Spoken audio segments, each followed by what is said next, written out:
Undead Girl vem sendo um dos melhores animes da temporada, e eu já venho falando isso há um bom tempo.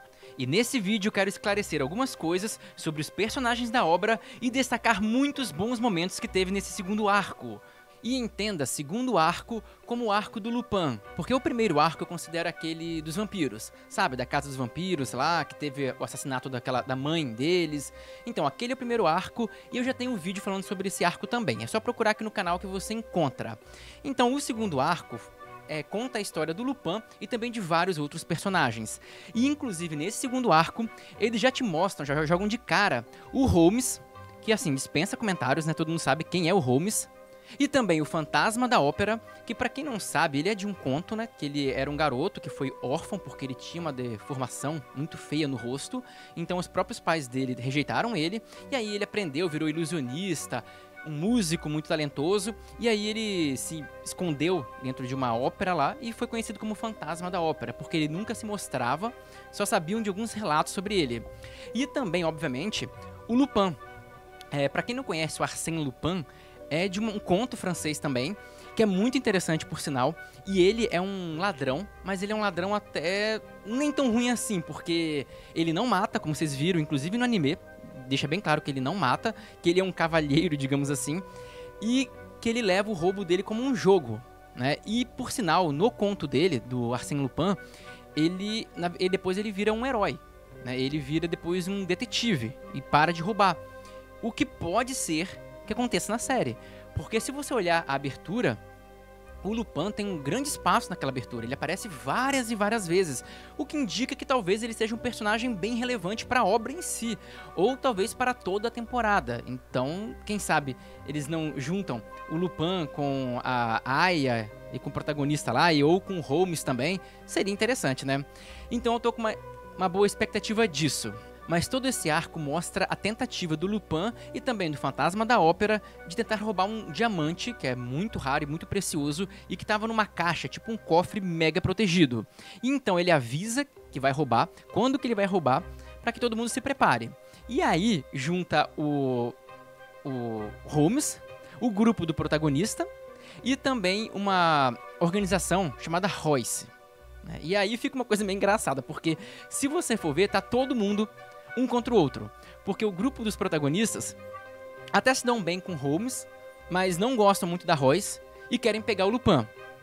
O Holmes é mais ou menos a mesma coisa. Os caras da Royce querem matar todo mundo e o Arsène quer driblar todo mundo, então é todo mundo contra todo mundo. É uma bagunça, mas é muito legal, porque mesmo quem defende o diamante, quem tá lá pra proteger, se odeia, né? Um não gosta do outro. E aí vem a cena de como que o Lupin fez pra tentar roubar o diamante. Primeiro ele abre aquela quantidade de água enorme pra alagar o local todo, e depois que acontece aquele alagamento todo, que eles tiram a água, eles percebem que o diamante sumiu, como era de se imaginar.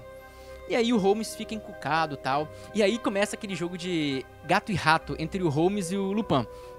Porque o Holmes fica quieto lá, pensativo no que aconteceu, aquela coisa toda. Você fala, pô, o Lupin deu um drible no Holmes. Aí quando eles vão lá pra sala, chega o Holmes, prende um cara e fala, bom, aqui está o Lupin. Aí o Lupin tava vestido de outro cara, que tava fantasiado de outro cara. Fala, ué, como você sabia que era eu? Aí o Holmes, não, pelo barulho que você fazia ao caminhar. Quando ele tava caminhando pra cá, você foi muito silencioso pra um cara tão gordo. E ele era muito silencioso porque é um ladrão, né? Então o Holmes pegou pelos passos dele, que não era o gordinho em si, e sim que era o Lupin. E também, obviamente, o Holmes, que não é besta, ele não deixou o diamante dentro da caixa. Ele tirou. E aí ficou uma situação bem interessante, mas depois o Lupin deu um jeito lá de pegar o diamante de novo e fugir. E aí ficou essa briga de gato e rato que foi bem interessante. Tipo, eu gostei muito da abordagem de como que o Holmes e o Lupin, que são dois ícones, né? Um da França e um da Inglaterra, que inclusive eram países rivais na época, ficaram nessa briga. Foi fantástico. E aí depois que o Lupin pegou o diamante, ele sai correndo, aí vai lá para um outro lugar, onde ele encontra de novo o Fantasma da Ópera.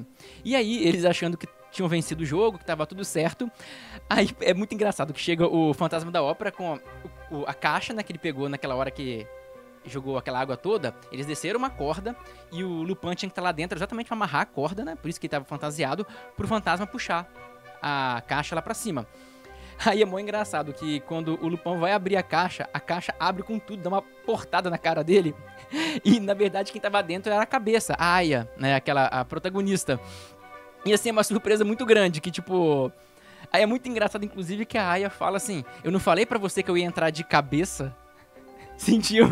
Entrar de cabeça, a Aya. Faz todo sentido, né? E aí, no meio dessa confusão, cai o Tsugaru do céu lá, né? Quebra o teto e aparece de novo na frente do Lupin. É o Lupin, tem gente que tá falando Lupin, não interessa. O nome em francês é Lupin, mas se quiser falar em português, Lupin, não tem importância. Dane-se, ninguém liga. Mas aí o Tsugaru aparece e aí a Aya, que é a protagonista, fala o seguinte, que agora a coisa vai ser diferente, que na verdade, aquele primeiro encontro dos protagonistas com o Lupin foi uma encenação, né? Ela fingiu, a Aya não apareceu pra ele acreditar que era aquela menininha, que aquela menininha era ela, aquela que é uma repórter, e o Tsugaru perdeu de propósito, porque eu tinha achado estranho, eu tava achando incoerente, tipo, como que um matador de Oni, um cara super experiente, tipo, mega poderoso, vai perder num combate pro Lupin, que é um ladrão. Isso tava meio estranho. Eu falei, olha, tem um furo aí muito grande, mas agora explicaram, né, que não era pra vencer mesmo, fazia parte do plano. O que faz todo sentido, porque eu tinha achado que aquela luta tinha sido meio forçada. Não sei o que vocês acharam, pode deixar aqui nos comentários, né, se você acha que faz sentido ou não o Lupin vencer o Tsugaru. Pra mim, não faz nenhum. E quando o Tsugaru aparece, o fantasma da ópera, que não é besta nem nada, sai correndo com a caixa e deixa o Lupin pra trás. Aí o Lupin fica puto e pra piorar, aparece aquele maluco da Royce. E aí que começa o melhor momento, aquele cara da espada. Aí começa o melhor momento, porque um começa a encarar o outro e começa a virar uma briga onde cada um por si, Deus por todos. Porque o cara da Royce quer matar os dois, o Tsugaru quer bater nos dois, o Lupin quer bater nos dois também e virou uma confusão. O que foi realmente muito engraçado. Mas nesse momento dá um corte, o anime dá um corte e mostra aquele grupo, que é o grupo dos vilões mesmo, né? Chegando lá e matando um monte de gente. E não revelaram muito bem qual o plano deles, mas mostra que eles têm alguma intenção muito séria lá, porque foi o grupo inteiro pra atacar aquele lugar, né? E aí apresentam também alguns personagens que eu vou falar mais pra frente, porque teve uns encontros assim que foi muito legal, cara. Uns encontros que não tem como você não se empolgar. Sério, se você conhece os personagens, o nome deles, quem eles foram na história ou na ficção, não tem como você não se empolgar, porque foi muito bom. Mas aí o anime volta a mostrar aqueles três problemáticos lá, o Lupin, o Tsugaru e o cara da Royce. Que eles começam a brigar pelo diamante, começam a cair na porrada, começa a virar uma doideira a luta dos três. E aí chega num ponto muito engraçado. Porque quando os três estavam lá lutando, o cara da Royce joga uma coisa no Lupin pra ele cair e bota a espada no pescoço dele. Fala, me dá o diamante. Ou o diamante, ou sua cabeça vai estar comigo agora. Ele não fala isso, mas ele meio que dá a entender. Aí o Lupin fala, esse diamante aqui, e joga por um buraco no teto. E já que o cara olhou pra cima, o Lupin pega e joga o casaco em cima dele e sai rindo feito um doido, sai dando gargalhada que ele conseguiu driblar o cara. Aí é muito engraçado, porque o casaco dele cai em cima do cara da Royce, o cara vai lá, dá uma risada e sai atrás dele. Aí o Tsugaru vê aquilo e sai rindo também atrás dele. Ou seja, tipo, três malucos rindo no meio de uma confusão danada, um querendo matar o outro e os três rindo. Tipo, aquela cena foi tão engraçada, foi tão louca, porque o Undead Girl tem isso, cara. Isso que é fantástico nele. Porque tem umas paradas meio tão desconexa, tão maluca. Porque assim, o anime é uma coisa maluca. Você vê um cara que parece um mendigo todo meio corcunda, com aquelas marcas, uma cabeça e uma maid segurando. O anime é todo bizarro, e é pra ser bizarro, mas é muito legal. Tipo, você pode reparar que os dois protagonistas começam a rir às vezes do nada. Às vezes a Aya conta uma piada aleatória, os dois ficam rindo sozinhos, assim, tipo... É muito bizarro. Ou no outro arco dos vampiros, que tinha aquela cena, aquele silêncio, uma criancinha bebendo sangue. Cara, é umas coisas muito loucas, muito bizarras. Mas que são muito legais, sério, vale muito a pena. Mas aí os três saem correndo feito loucos, um querendo pegar o outro, né? E essa porrada entre os três vai ficar agora até o final do anime. Fica mostrando, cortando, indo pra outros personagens, mas a luta dos três vai ficar até o final, né? E no próximo episódio só que a gente vai saber o que vai sair dessa maluquice.